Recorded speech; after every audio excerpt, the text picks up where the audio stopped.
Film ini tentang seorang ibu bernama Ewa yang pergi ke rumah danau bersama putrinya Julka untuk menyiapkan pesta ulang tahunnya. Julka membawa pacarnya Andrian dan sang ibu tidak menyukainya. Konflik pun terjadi dan ternyata yang paling berat adalah konflik batin si ibu sendiri. Film dibuka dengan suasana yang terlihat hangat. Julka dan ibunya Ewa sedang berbelanja di sebuah mall untuk mempersiapkan pesta ulang tahun Julka. Namun suasana itu berubah seketika ketika pacar Julka, Andrian, tiba-tiba muncul di mall. Julka terlihat sangat senang, wajahnya langsung berseri. Ia menyambut Andrian dengan penuh antusias, seolah kehadirannya melengkapi kebahagiaan hari itu. Tapi di sisi lain, Ewa justru menunjukkan reaksi yang sangat berbeda. Ekspresi wajahnya berubah, dari yang semula hangat menjadi dingin dan kaku. Tatapannya tajam, penuh penilaian. Tanpa banyak kata, terlihat jelas bahwa Ewa tidak menyukai kehadiran Andrian. Mereka bertiga melanjutkan perjalanan menuju rumah danau. Sejak awal, Ewa sudah tahu bahwa Andrian adalah pacar Julka. Dan justru dari situlah ketegangan itu mulai terasa semakin kuat. Di dalam mobil, suasana berubah menjadi hening. Tak ada percakapan yang benar-benar mengalir. Sepanjang perjalanan, beberapa kali Ewa dan Andrian saling bertatapan melalui kaca spion. Tapi tatapan itu bukan sekedar kebetulan, ada makna di dalamnya. Setelah perjalanan yang dipenuhi keheningan, mereka akhirnya tiba di rumah danau. Suasana di luar terlihat tenang, jauh dari keramaian, seolah menjadi tempat sempurna untuk merayakan ulang tahun Julka. Namun sebelum mereka sempat masuk ke dalam rumah, terjadi momen kecil yang justru terasa sangat tajam. Ewa langsung mengingatkan Andrian bahwa bus akan datang pada jam 12 siang. Kalimat itu terdengar sederhana tapi maknanya jelas. Bukan sekedar informasi, melainkan sindiran halus bahwa Andrian tidak diharapkan untuk tinggal lama. Setelah memasukkan barang-barang ke dalam rumah, Andrian akhirnya memberanikan diri menghampiri Ewa. Ia mengatakan bahwa kehadirannya bukan untuk menciptakan masalah. Ia hanya ingin menghargai perasaan Julka dan berusaha ada di sisinya di momen penting ini. Ia juga berharap Ewa bisa memahami niatnya.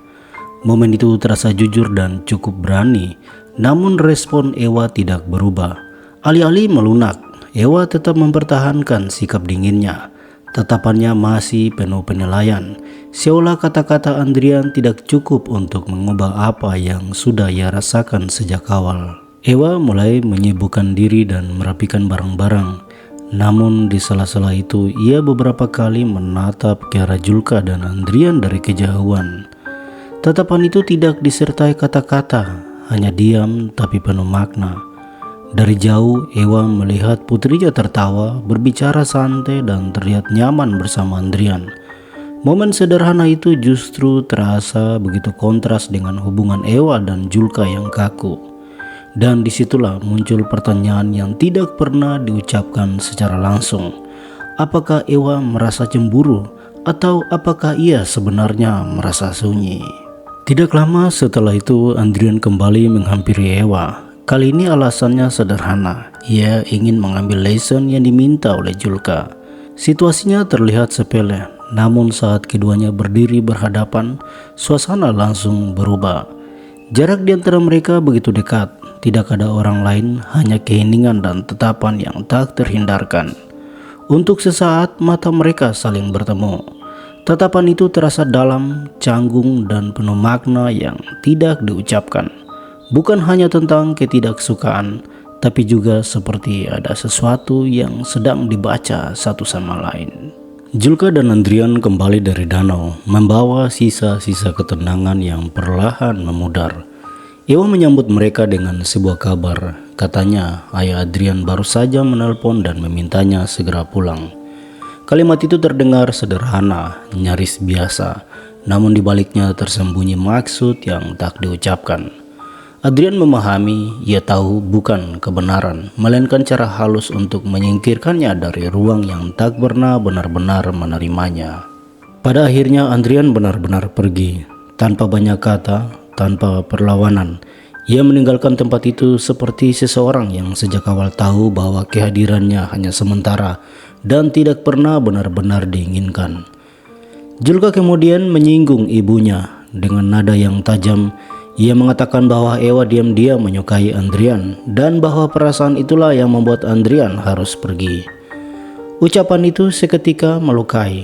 Ewa tersinggung bahkan marah, seolah tuduhan itu menyentuh sesuatu yang selama ini ia sembunyikan rapat-rapat. Tanpa banyak bicara, Ewa kemudian mencari alasan untuk pergi. Ia mengatakan ingin membeli minuman, meninggalkan Julka dalam suasana yang masih dipenuhi ketegangan. Namun kepergian itu bukan sekedar untuk menjauh.